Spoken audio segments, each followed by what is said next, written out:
இதை அறுத்துட்டு என்ன வாங்க போறீங்க? உள்ள இருக்கிற காசுல ஏசி இந்த காசுல வாங்க முடியாதுப்பா.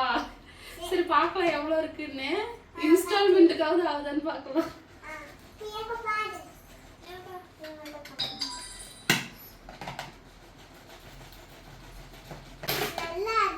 நல்லாதான்ப்பா இருக்கிறேன்.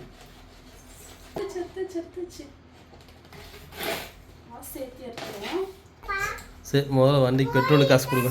பண்ண போகுதே வாங்க எல்லாரும். ஐயா கூப்பிடுறா. ஐயா கூப்பிடுமா?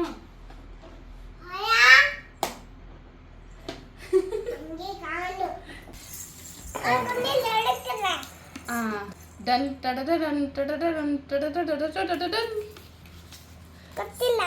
கொட்டலாமா?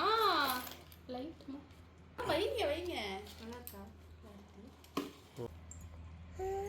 என்னப்பா நிறைய இருக்கு கத்துங்க.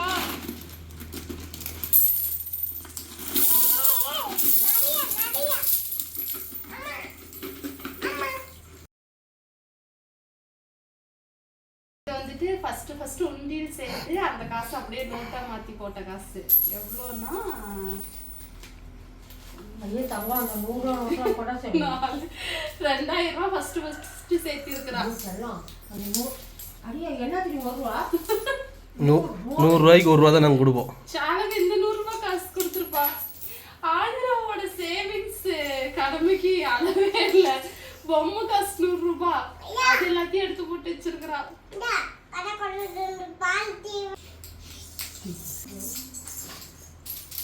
என்னன்னா எவ்வளவு இருக்கு அப்படின்ட்டு இருங்க. இப்ப பிரிச்சிடலாம்.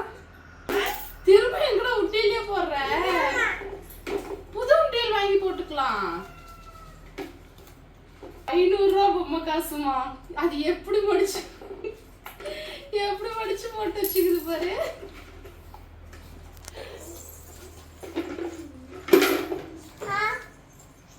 இது ஆதிக்குட்டியோட 2வது உண்டியில். ஃபஸ்ட்டு உண்டியிலையும் சேர்த்தோம். அதில் வந்துட்டு ஒரு 2000 ரூபாய் சேர்ந்துருந்துச்சு. அது என்ன செலவு பண்ணுறதுன்னு தெரியல.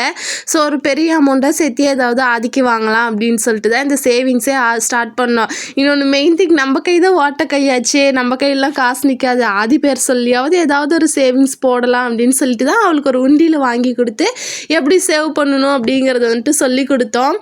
ஃபஸ்ட்டு சேவிங்ஸில் வந்துட்டு உண்டியில் 2000 ரூபாய் சில்லற காசு நோட்டு காசு எல்லாம் இருந்துச்சு. அது எல்லாத்தையுமே 500 ரூபாய் நோட்டாக மாற்றி அதையும் வந்துட்டு இந்த 2வது உண்டியிலேயே போட்டு சேவ் பண்ணி வச்சாச்சு. எங்கள் கையில் இருந்துச்சுன்னா கண்டிப்பாக ஏதாவது ஒரு செலவாயிடும் அப்படின்னு 2வது உண்டியில் அந்த காசு அப்படியே போட்டுட்டோம். இந்த காசு மேக்ஸிமம் எங்கள் அம்மாவோடதாக தான் இருக்கும். அவன் வந்துட்டு 100 ரூபாயும் பார்க்க மாட்டா, 200 ரூபாயும் பார்க்க மாட்டா. அந்த காசோட மதிப்பு வந்துட்டு அதுக்கு தெரியாதுல்ல. அதனால் நோட்டு காசா சில்லற காசா எதுவாக இருந்தாலும் சரி பார்த்துட்டு ஐயா இதை நான் போட்டுக்கிறேன் அப்படின்னு சொல்லிட்டு டக்குன்னு கொண்டு போய் உண்டியில் போட்டுருவா. அவங்க சிந்திக்கிறதுக்குள்ள வந்துட்டு கொண்டு போய் உண்டியில் போட்டுருவா. போட்ட பிறகு என்ன பண்ண முடியும்? உடச்சா எடுக்க முடியும். சரி அப்படின்னு சொல்லிட்டு விட்டுருவாங்க. அதுக்கப்புறமேட்டுக்கு நான் கடைக்கு போயிட்டு வந்தாலும் சரி, எங்கேயாவது பஸ்ஸுக்கு போயிட்டு வந்தாலும் கொண்டு வந்து ஆதிரோட உண்டியில் போட்டுருவேன். அந்த மாதிரி கொஞ்சம் கொஞ்சமாக சேர்த்த காசு ஒரு 1 இயர் பக்கம் இருக்கும். 1 இயருக்கு மேலே கண்டிப்பாக இருக்காது. 1 இயர் பக்கம்தான் இருக்கும். அது வரையிலும் சேர்த்த காசு தான் இந்த எல்லா காசுமே.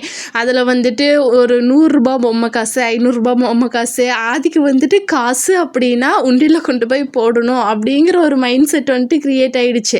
ஸோ அது பொம்மை காசா உண்மை காசா அப்படிங்கிறதுலாம் வந்துட்டு அவளுக்கு தேவையில்ல. காசுனா சரி உண்டியில் போட்டுடலாம் அப்படின்னு சொல்லி கொஞ்சம் கொஞ்சமாக எல்லா காசையும் கொண்டு போய் சேர்த்து வைக்க ஆரம்பிச்சிட்டா.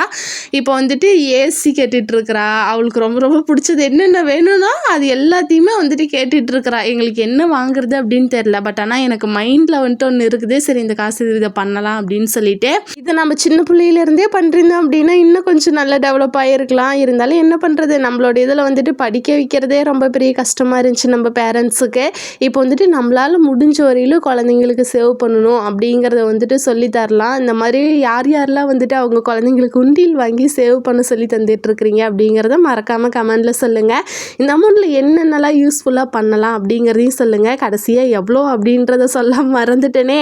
அது வந்துட்டு ஃபஸ்ட்டு ஒரு 2000 ரூபாய் சேர்ந்துருந்துச்சுல்ல. அதுக்கப்புறம் இப்போ ஒரு 2200 ரூபாய் மொத்தமாக வந்துட்டு 4255 ரூபா இருந்துச்சு. இதில் வந்துட்டு என்னென்ன பண்ணினேன் அப்படிங்கிறத இன்னொரு வீடியோவில் சொல்கிறேன். வீடியோ பிடிச்சிருந்துச்சின்னா மறக்காமல் ஒரு லைக் அண்ட் சப்ஸ்கிரைப் பண்ணிவிடுங்க. உங்கள் ஃப்ரெண்ட்ஸ் அண்ட் ஃபேமிலிக்கு கண்டிப்பாக முடிஞ்சால் ஷேர் பண்ணுங்கள். தேங்க்யூ. டாட்டா.